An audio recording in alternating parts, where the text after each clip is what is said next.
without you, my life. Hey, how's it going? Bonnie Violet here. I am a queer chaplain. I'm a trans, femme, genderqueer, spiritual drag artist, and digital chaplain. I did say that already. And in case you don't know where you are, you found yourself at Dragon Spirituality. This is my super exciting series for me, the Idaho Drag Is Divine. My guest this evening is Buck Delicious, and I'll be bringing them on in just a second. But for folks who haven't been here before, if you're watching us either live on YouTube or Facebook or Twitch, feel free to interact with us in the comments. We'll engage with you as much as we can.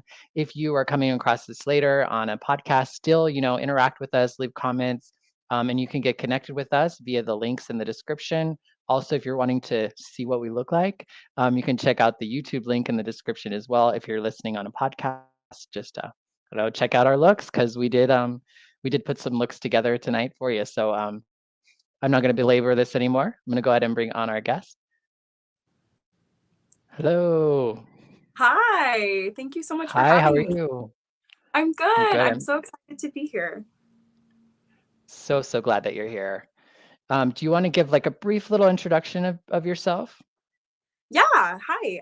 My name is Buck Delicious. I am the assistant director for the Gendertainers, which is a local drag thing troupe here in Boise. I'm a drag king with the LezBe Kings, and I use they, them pronouns. And I'm a drag king / thing here in Boise, Idaho. Awesome. Thanks for that little intro. I usually start off with, talking about childhood stuff, which I know can be kind of hard for folks. But I'd love to hear a little bit about maybe what you were taught in relation to spirituality or religion as a young person. Yeah, so I was raised Catholic as a kid. The whole church school thing, the church on Sundays.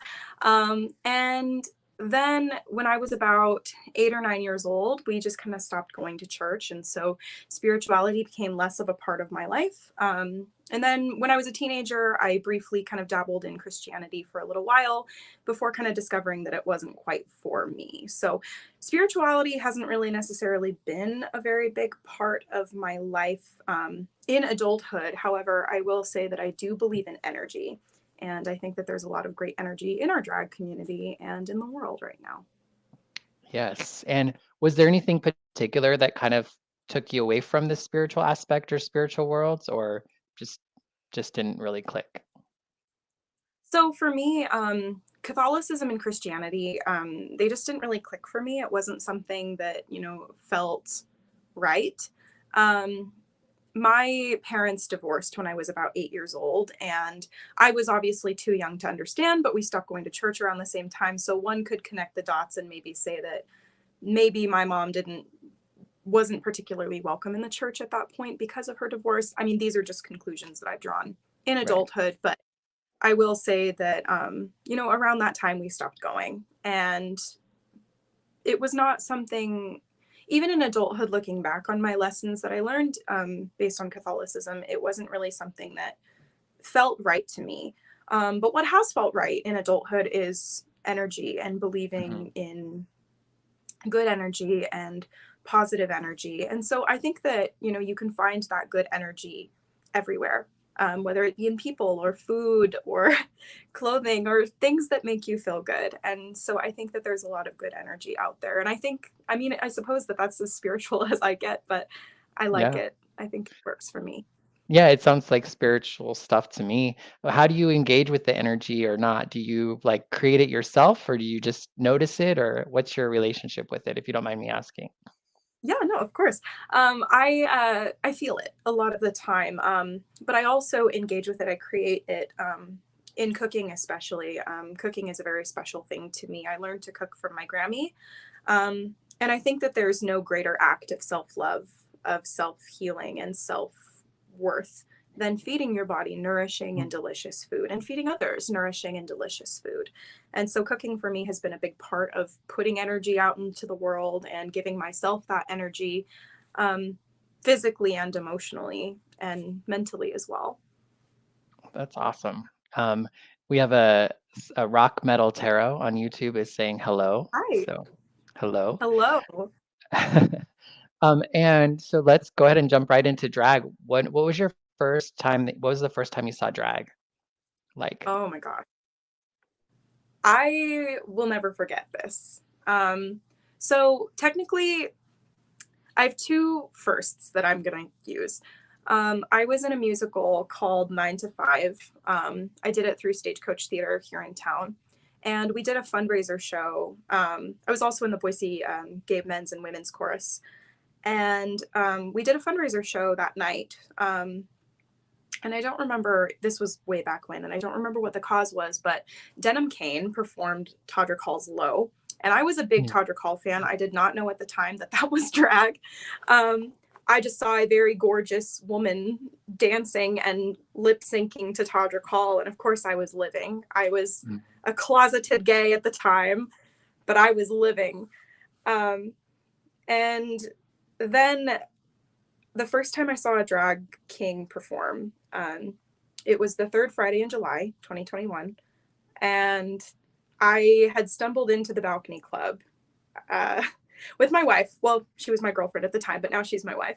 And we were planning to, you know, dance and hang out. And I was in a mint bikini. It was cute. It was an ocean themed night, we were told. What I didn't know, though, was that a drag show would be happening. And I walked in toward the end of this drag show, and Willie Munster was on stage. And they were just doing this gorgeous number inspired by the ocean. And because it was an ocean themed show, it was a LezBe Kings show. And I had never seen somebody be so unapologetically, authentically themselves before. They were in just this gorgeous costume, lip syncing their life. It was just amazing. And I remember like looking at them and being like, oh my God, I want to do that. And so I did drag in my bedroom the next week, and I looked horrible. You know, at the time I thought I was hot shit. I was like, yeah, I'm a hot guy. Of course I am. At the time. But of course, everybody's first time in drag, like, you don't look great usually, unless you have somebody experienced doing your makeup for you. And when you did it at home, what did that look like? God, it was, well, at the time I had really long brown hair, curly long brown hair, like probably shorter than yours and definitely not as thick, but probably about here, curly brown hair. At the time I was married to this guy, and so he was my ex-husband. I had one of my ex-husband's shirts on. I had like this awful beard, horrible beard that I stippled on with cream, and it was like smudged and horrible. Like, it just did not look good.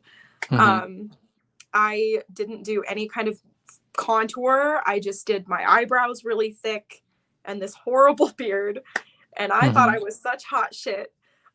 Yeah, I'm sure you were. I was not hot shit. I was not hot shit.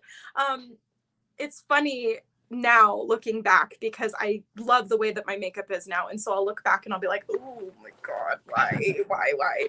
Right. But you know, I did make like my drag makeup in my room, you know, a week later, and then I was going to say, did you go out with that look, or did you just for yourself? I took a lot of very cringy photos and videos that are still up on my Instagram, by the way, if you want to go check them out. Buck Delicious the Drag King. It's like my first post. It was July 17th. Just if you want to go look. They were bad. But then in September, I started performing, and you know, I found the LezBe Kings, or I guess I should say the LezBe Kings found me. They were great and welcoming and loving, and so I started performing, and it just kind of took off from there. Yeah. Awesome. What is it that what do you love most about drag? I think that's hard because there's so much I love about it. I think that what I love the most is being able to be unapologetically myself. And I think that's what, you know, brought me to it in the first place, right? Was seeing somebody else be unapologetically themselves. At the time, I was in a career where I was kind of forced to be this like very palatable version of me for a really long time. I mean, I was a news reporter. Like I was on TV. Like I was like, I had to look a certain way. I had to act a certain way. I had to have my hair a certain way. And I had to do my makeup a certain way to be palatable. And when you kind of shove who you are deep down, I mean, I've lived my whole life trying to be what other people want me to be. Yeah. And so when I saw Willie being unapologetically themselves and not giving a fuck about what anybody, I mean, I don't know if I'm allowed to swear, but not You're caring. fine. And just not giving a fuck about what anybody had to say about it. I was like, my God, I have wanted to do that my whole life and I've been too scared to do it. And that's what keeps me going is just. Is it? So myself. does it just, right. So it just gives you a place where you can be who you want to be or express yourself in a way that you want to be? Is it only on stage or? No, it's given me the courage to do it in all aspects of my life. So like I said before, like I was this like super palatable, straight passing, cis passing girl. You know, I looked like the girl next door. I had long brown hair and I had, you know, my makeup was, you know, whatever. Like I just did it to be palatable, to please other people. And drag taught me I don't have to do that. I can just be who I want, like whoever that is. And I realized through drag that I'm genderqueer. I realized that I'm a lesbian. I realized that I was wildly unhappy in the life that I was trying to force myself to live and that I didn't have to live that way anymore. Yeah. So. And drag was a big part of kind of pulling you out of all that. Drag was a huge part. And honestly, without drag, I don't think I would have, you know, the cool thing, people think that drag is just about rhinestones and makeup and wigs, but it's not. It's not. It's so much more than that. Yep. Because I had never felt, you know, I'm the kind of person in a crowd, or at least I was the kind of person in a crowd that like people didn't look twice at. I was kind of the person who just kind of, I was invisible for all intents and purposes. And that was like the point, was I wanted to be palatable and invisible. And drag made me feel seen. For the first time in my life, seen. And not only seen, but seen for who I really was. Right. Like I had never had people want to get to know me, the real me, before. And after I got off stage, you know, people wanted to know and they wanted to be my friend, but not because of this weird personality I was putting forward, but because they wanted to know who I was and me. And I would not have found that without drag. Yeah. It's so wild to think that you were working in media and on the news and like doing all these sorts of things and you didn't feel seen. You know what I mean? Yeah, I know. It's it feels ironic, so, isn't it? yeah, it feels really ironic, but I totally understand. And I think most people who are probably listening or watching can understand that as well. And I wanted to acknowledge Tony. Tony's been saying a couple of things. Tony says, I love the series. Hello, Bonnie and Buck. Amazing outfit. Thank you. Yes, and some hand pink waving face, red heart shape. So they're really enjoying the podcast. I'm so glad that you could join us, Tony. Oh, thank you so much, Tony. Yes, I wanted to try to acknowledge them right quick as we moved on. And so you talked a little bit about like how drag is kind of taking you into these other identities around maybe sexuality, sexual orientation, gender. Can you talk maybe a little bit more about your gender expression and your day to day? Yeah. So you know, Buck the character, Buck the guy, is Buck the drag king, I should say. They are gender fluid. I also in my day-to-day life am gender fluid. And the thing, I mean, something that we've chatted about before is that like sometimes I am a guy, sometimes, you know, and whether that's in drag or out of drag, sometimes I am a guy. And so I like that I can use both the king and the thing label, because sometimes I am a drag king, sometimes I'm a guy, but sometimes I'm a girl, whether I'm in or drag or out. But most of the time I'm just Buck. And I think that, you know, this way that I can explore the binary through drag is really, really special, because people think, okay, like a lot of people, I shouldn't say everyone, but a lot of people tend to think of drag as like, oh, you're a woman dressing up as a man, or you're a man dressing up as a woman.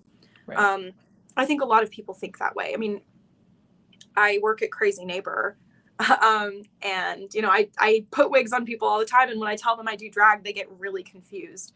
Usually I get, what's a drag king, or what's a drag thing? But even people who know what drag is, a lot of the time they're like, but you're a girl. And I'm like, I'm not a girl, but I see your point. But the thing is, drag is a lot more than, you know, one gender dressing up as another. You know, it's, I would liken it more to theater. And I would liken it to how, you know, a woman can play a pants role, or a woman can play a female role, or, you know, a non-binary person can play any kind of role they want, or whatever. The point is, the point of drag is that you're putting this character on, and that character can transcend gender if you want it to.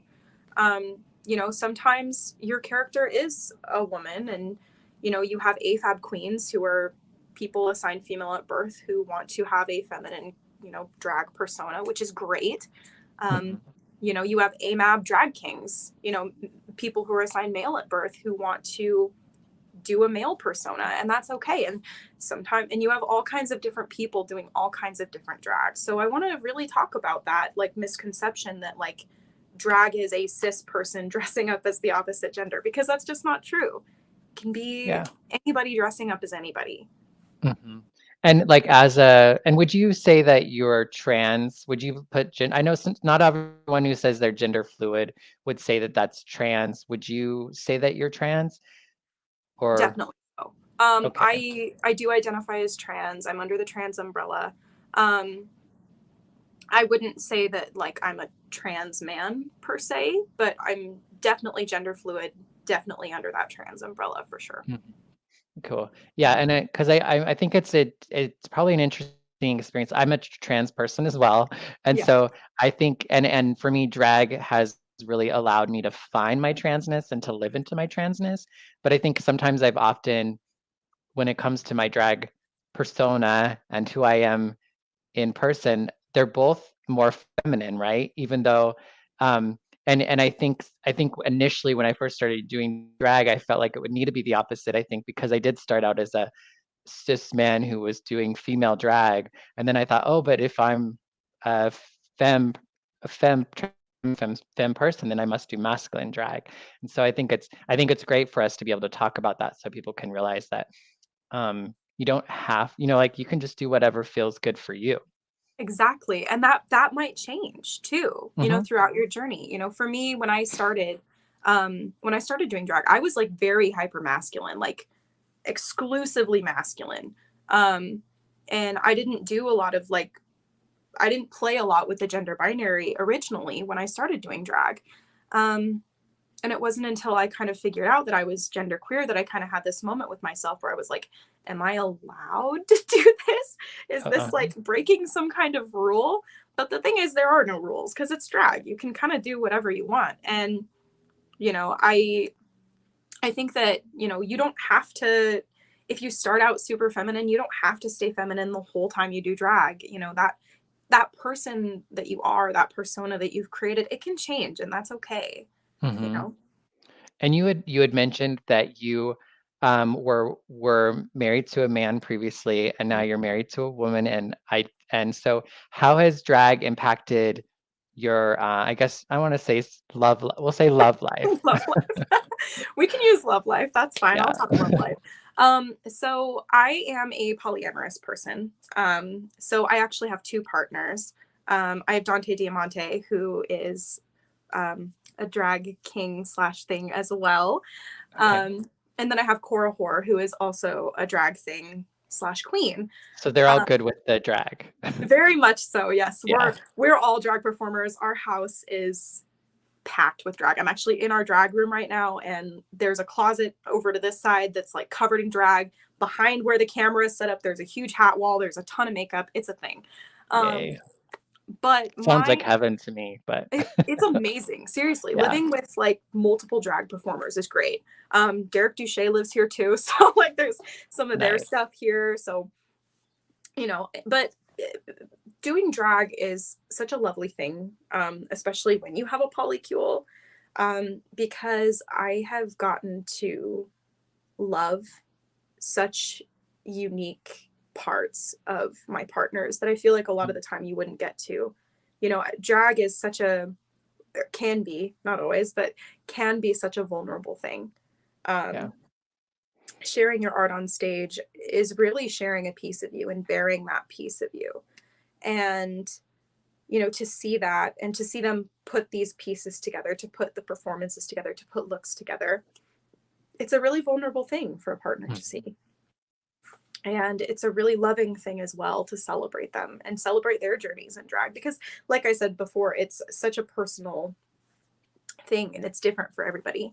Right. I was originally married to a man. So I was with him for 5 years, from the time we were 18. And I learned a lot when I was with him. But I started doing drag about a year after we were married. And he was polyamorous also. And so I started seeing my now wife actually about almost 2 years ago in April. Oh, congrats. Thank you. But I remember that, you know, as I started doing drag, there was a moment probably about 3-4 months into my drag career where I kind of just cried to him and I said, oh my God, I'm a lesbian. And he kind of held me and he said, I know. And it was kind of this moment of like, I understand that this is who you are and you can't change it. And I understand and I still love you and I want you to live your life. And so it was a very amicable divorce, but you know, it was hard. You know, it was really hard. You know, for 5 years of my life, I had built a life with this person and he was my best friend. And, you know, coming out as a lesbian meant that was never going to be the same ever again. And that was really hard. But I also found a lot of healing through drag. I've done a lot of drag about it, actually. You know, I've done numbers where I've used my wedding dress, my real wedding dress. It's actually on my couch right now.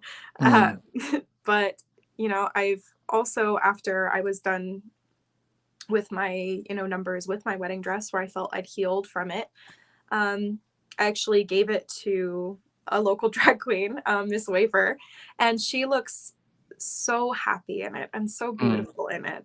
Like when I saw her in it for the first time, I cried because I was like, you look happier and more beautiful in it and so authentically you in it than I have ever looked in it. And it made me so joyous to see. Yeah. So it's been special. Yes. And Julie, who's watching, says that's really beautiful. They loved hearing you share all that with us. And you had mentioned that when you first saw that drag performance with the LezBe Kings, that there was like it sounded like there was a story or something that was being told. Can you share with us maybe a story you've told in your drag? Oh gosh, I have a lot. I'm sure, but maybe just one that just kind of pops out to you. Just one. Gosh,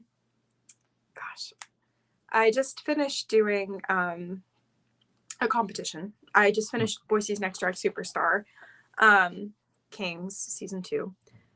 And my finale number was one that meant a lot to me. And it was to Wildflower. The look was just very purple. And something that was really special about it was a number dedicated to my wife. She came to me in one of the darkest points in my life that I've ever had. And I met her at a point where trigger warning, but I didn't really want to be here anymore. And she changed everything. I had never felt so loved. And there's a very specific way when you love someone. This is hard. There's a very specific way when you love someone, especially when when you come out as queer. I had never loved someone that way. And she came to me and created this beautiful springtime in my life. And so that number, Wildflower, was all about this gorgeous garden, if you'll pardon the metaphor, that she planted in my life. And now she gets to see the garden bloom and all of the flowers bloom. And so that number was all about her and celebrating her work as the gardener. Wow, that's a great story to share. Oh, that's so special. And thank you for sharing so much of yourself with that. It's appreciated. So I also know that you are now part of the LezBe Kings, correct? Yes. Do you want to talk a little bit? I know that you're involved in a lot of different groups and you're doing a lot of different things in the community. I'd love for you to talk a little bit about those groups. Yeah. So, like you mentioned, I'm part of the LezBe Kings. I do shows with them, here and there. I work with them. Of course, a great bunch of folks. I've actually gotten to work with Willie Munster, which has been really cool. I get to work with Van and Otto and Gunnar, and they're all just wonderful people. But I'm also in a drag thing troupe, which is cool because I get to see both sides. I get to explore both sides. I get to explore my androgyny, but I also get to explore this like masculine side of my drag. So I kind of get the best of both worlds, really.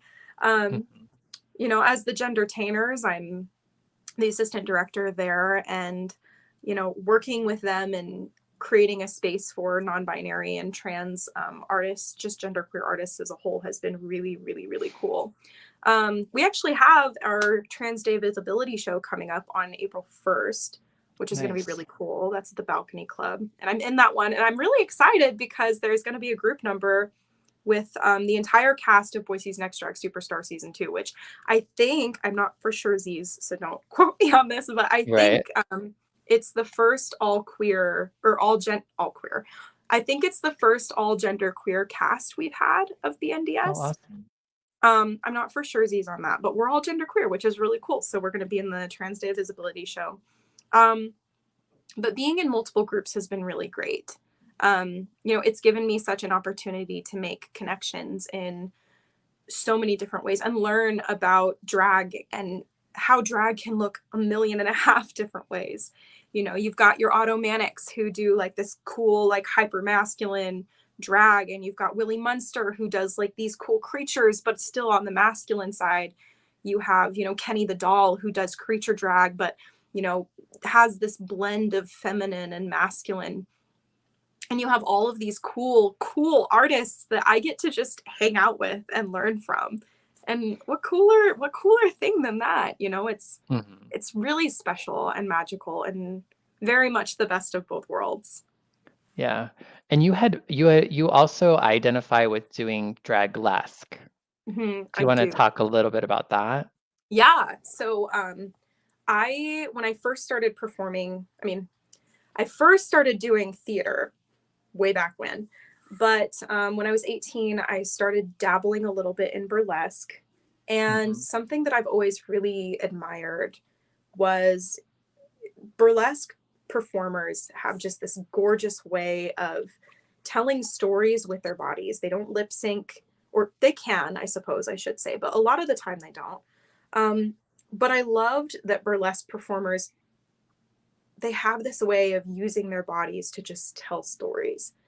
And it's so gorgeous. You know, they can tell so much with just a little bit of a glove peel or a stocking pull or anything like that. You know, choreography, floor work, you know, there's just so many ways that they use their bodies to tell stories. And I think that's so magical.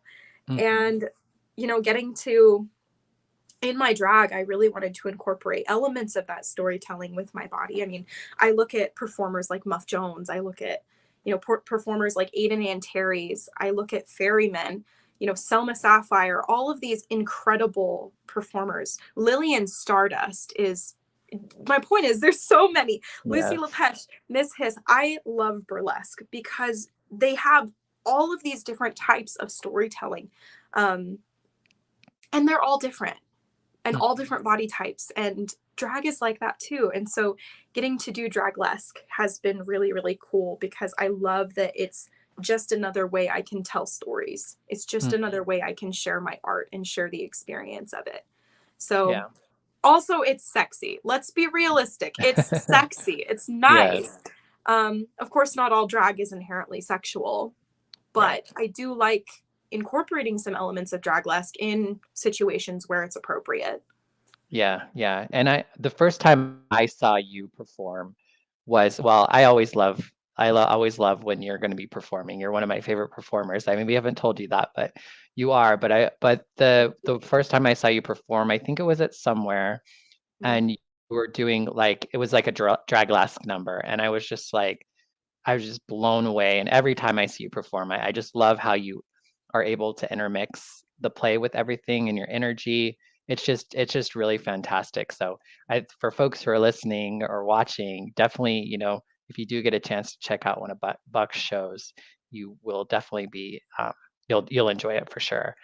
Thank you. And and just because um, there's a lot of there's a lot of stuff in the politics and just in the air, especially here in Idaho, around drag um, and transness. And you had kind of alluded like about the idea that you love the sexy part of drag, but there's also it's not always sexual. So do you want to maybe share a little bit about where your experience has been with all this stuff, all this noise? All the noise. Ah, yes. Well, Yeah. the first bill that is in the state house right now, I mean, there's a lot of bills of interest, of course, but this Yes. one specifically, there is a bill, HB 71, which is wanting to essentially ban gender affirming care for trans youth, anybody under 18. And that's not just surgeries, that's hormone blockers, or puberty blockers, rather, hormones, any kind of pharmaceutical care. Mhm. Pardon my French, but to that I say bullshit. Nobody is coming out here and trying to mutilate their children, which is what a lot of, I Yeah. think, folks are arguing. That's the rhetoric. Yeah. That's the rhetoric, and it's bullshit because Yeah. nobody is like, you know, it would be fun being trans because Yeah. it's fucking hard to be trans. It's not easy. Nobody's like, you know, it would be fun because the thing is, like, being trans means a lifetime of potentially getting misgendered. It means a lifetime of people telling you that you don't exist. It's so fucking hard to be trans. And yeah, it's really fucking hard to be trans. And so for kids, the thing is, like, I think a lot of people don't understand is that if we do not allow kids to have gender affirming healthcare, they will not make it to 18. They might not make it to 18.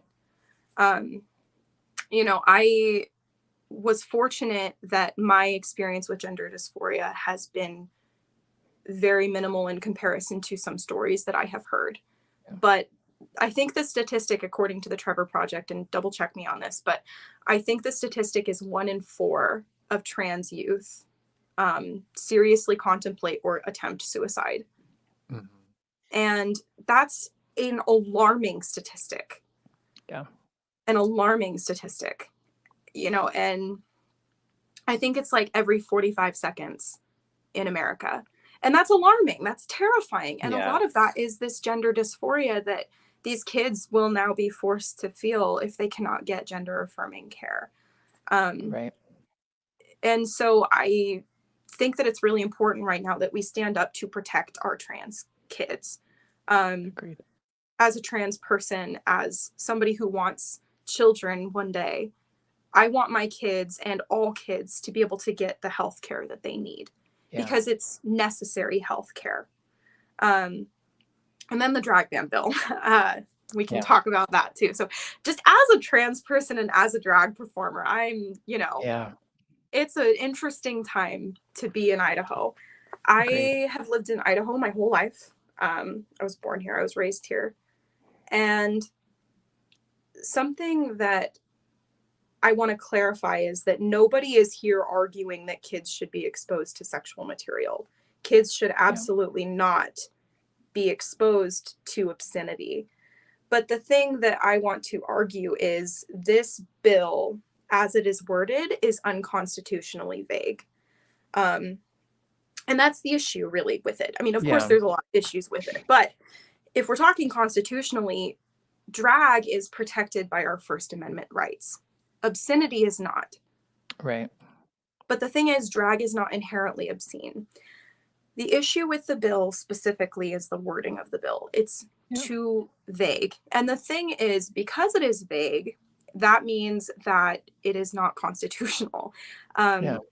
So, essentially, we already have laws that protect kids and anybody from experiencing obscenity in public places. We already have laws for that.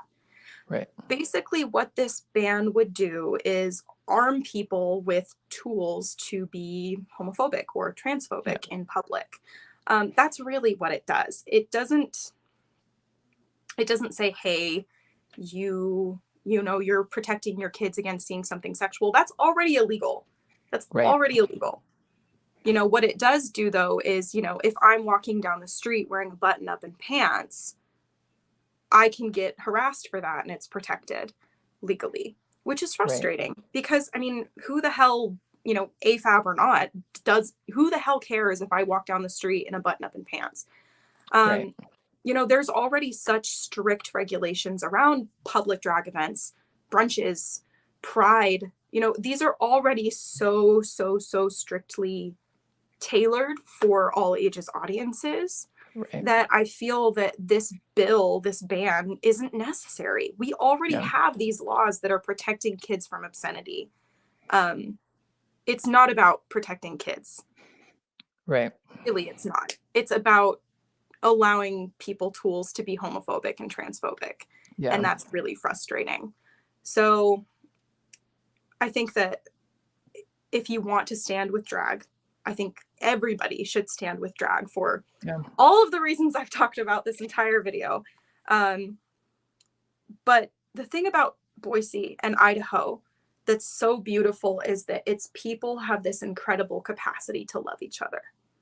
Yeah. And, I grew up here. I was born here. I was raised here. I've swam in the mountains. I've explored the rivers. I've swam in the rivers. I've explored the mountains, swimming in mountains. It's fine. We gotcha. I've lived here my whole life. I've never worried about breaking down on the side of the road because I know somebody will be there to fix it. What Idahoans do is we love each other and we care for each other. And we need to do that now. Because our LGBTQ community and our drag community needs it now more than ever. So write your legislators, write in support of Idaho Drag. I'm standing with Idaho Drag, obviously. And I'm asking fellow Idahoans to do the same because Idahoans will always do what's right. And this is what's right. Yes, definitely. I mean, and that's the thing. It's got to take more than just us drag artists and us trans people to really, I think, pull some weight with some of this. And it is unfortunate because most people do not think the way that these things are saying. You know what I mean? Like most people are pretty cool with us and they get it and they understand us. And most of the stuff that's being said is it's just not even true. Like it's just made up stuff. It's stuff that's hasn't even been a problem. So that's the thing. And I know like for folks, it might seem like it seemed ridiculous at first that there would be an anti-drag bill or any of this sort of stuff. It seems so far-fetched and so like such a stretch. And to see that it's actually like happening is pretty surprising. Yeah, I will say it's been wildly surprising. Mhm. You know, I think that, you know, of course, the situation with the house has already happened. There is still chances to fight this. Yeah. I don't know exactly when. I know HB 71 is going to be in front of committee, I think at 1 o'clock next Friday. Um, I don't know when exactly the drag ban bill will be in front of the Senate Affairs Committee, but there is still time to fight Yeah. this. Yes, it's surprising and it sucks. And I don't think anybody was like, this is going to happen. I didn't have this Right. on my 2023 bingo card for sure, Right. which sucks. But there's still time to fight this, you know. And the thing is, as shitty as it is, um, my voice isn't as loud. My voice doesn't carry as much as an ally's will. Mm. That's the thing. I will not be taken as seriously, likely, but an ally's voice and mine will. One person cannot make a huge impact, but multiple people can. Yeah. If we all stand together, drag performers, burlesque performers, allies, the trans community, the LGBTQ Other community, LGM. everybody, if everybody stands up, we can protect our trans kids, we can protect our drag performers. Because, I mean, realistically, we are such a central, as trans people and as drag performers, we are such a central part of what makes the LGBTQ plus community thrive.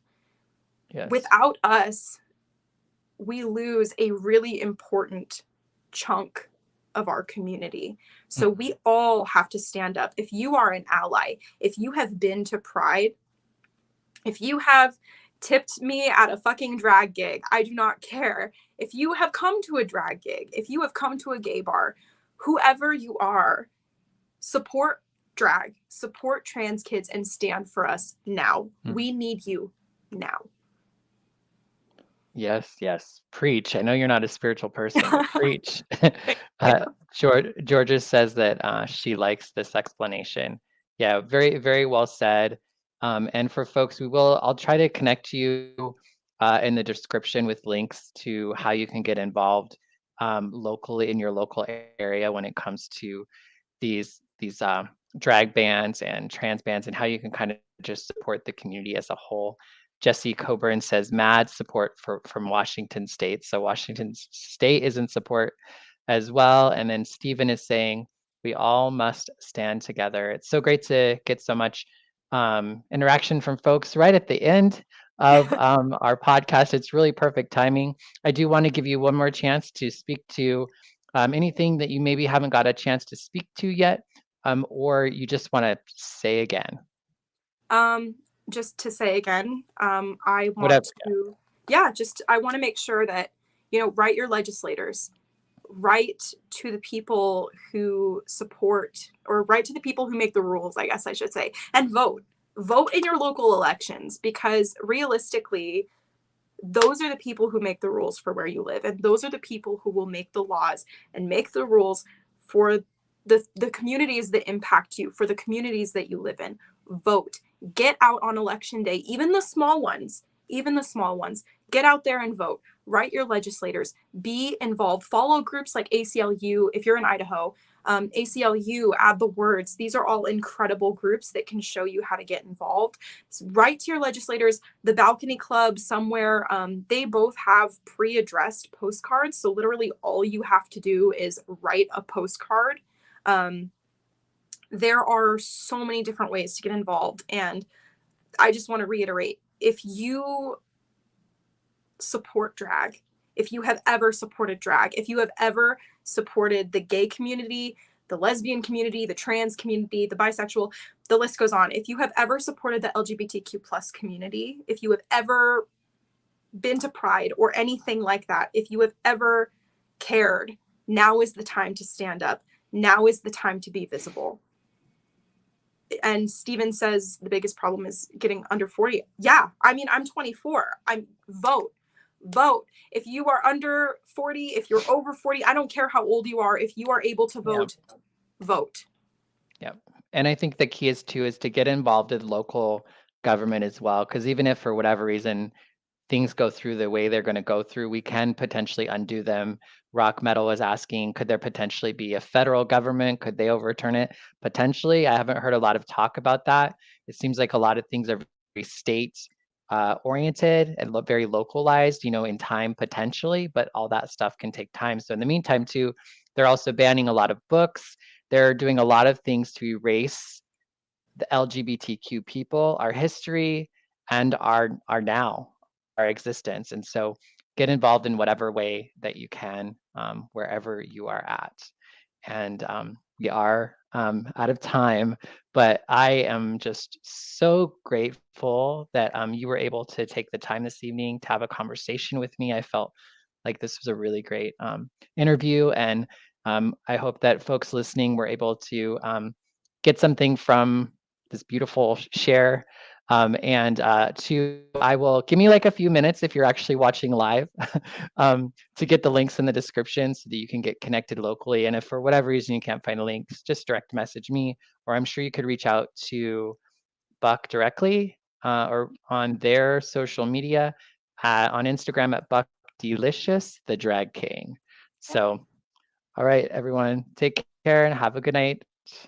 Bye-bye.